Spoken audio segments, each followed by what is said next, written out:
All right, so got a Saturday, got Mr. Sue in the back, and I've hesitated to talk about this simply because it's embarrassing as a dog trainer when your dog is not perfect. Now, granted, you've all seen the video. He's a pretty well-trained dog, and he does have very good life skills. He's a good dog, loves everybody, friendly, not a mean bone in his body, not anxious, potty trained like a king, but my dog's reactive.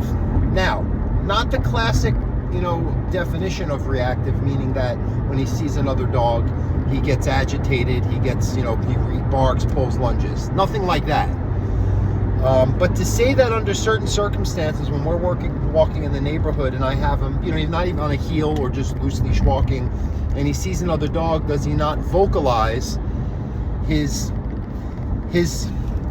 urges to go play with them? It's a play-based reactivity. He's not at all, because most dogs that react, they bark, lunge, they become very upset and insecure. He's not insecure, he's just a little excited. And my issue, because again, he's a very well-trained dog, is when he was a young puppy. We lived up in Alaska, and we lived in the middle of nowhere, and we didn't really go on many walks. I do leash work, but I didn't take him like walking through suburbia where we're going to encounter a dog appearing there. It's either the dogs were around him, like I'd bring him to my classes, I'd have client dogs at my house, I do play dates, but we wouldn't be where we'd walk. So that's, again, I just want to give you the understanding of what I did deficiently when he was a puppy that his requirements needed more of, which was seeing dogs in passing and checking with me and not getting fixated on them and not getting distracted.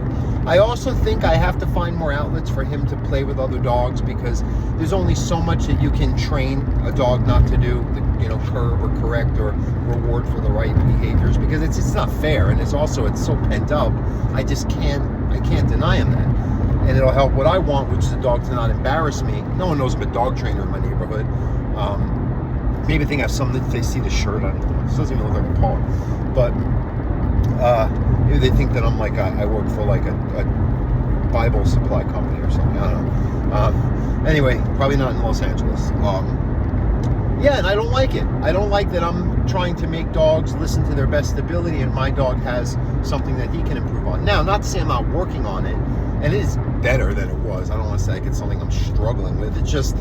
It's been happening a little more lately now that he's kicked into 2 years, and it's something that I really want to address. And part of the problem is admitting that you have one, right? So that's that. And just always take stock. If you're someone who has a dog trainer that you work with, don't you ever let them lead you to believe that they have the perfect dog. Now, they might have an impressive dog. They might have a dog who has very good baseline life skills compared to most dogs in the world, or even other trainers' dogs. Some dogs win titles, but I've seen dogs. One of the most anxious cases I ever seen, and the owner was most difficult to work with, was a dog that actually was a professional agility dog. It had a corner in its living room, like with its bed. It's like this trophy area. I mean, it's impressive, but the dog couldn't exist in its own skin in the owner's house. The dog was so hypervigilant and ready to move, and certainly getting outlets for that if it was a professional agility dog. It was getting worked every day. So, I don't know what the point is, but I guess even the best dogs, the best trainers, no one's perfect. It's just, are the life skills for the greater part of everything appropriate? Is your dog, again, biggest thing is can your dog exist in your everyday coming and goings, interactions, and leaving them alone in the house? They're not shitting and pissing all over the place. They can walk on a leash without pulling. They can recall when you need to. That's life skills. And again, better life skills would be to see a dog and not whine at them. So we're going to work on that. But yeah, I don't want to be the guy who gives advice because that's the problem with a lot of dog trainers. They portray this image of themselves and what they can do based on a lot of it in social media, or they, kind of conveniently double talk you when you ask questions about their situation or their limitations. I don't want to be that guy. Certainly don't want to be that guy. And I just, as a sidebar, if anyone is a trainer, because I'm going to start giving more help to other younger trainers or newer trainers. Say younger, be new and 50 years old and starting out. I gotta watch them from my exit.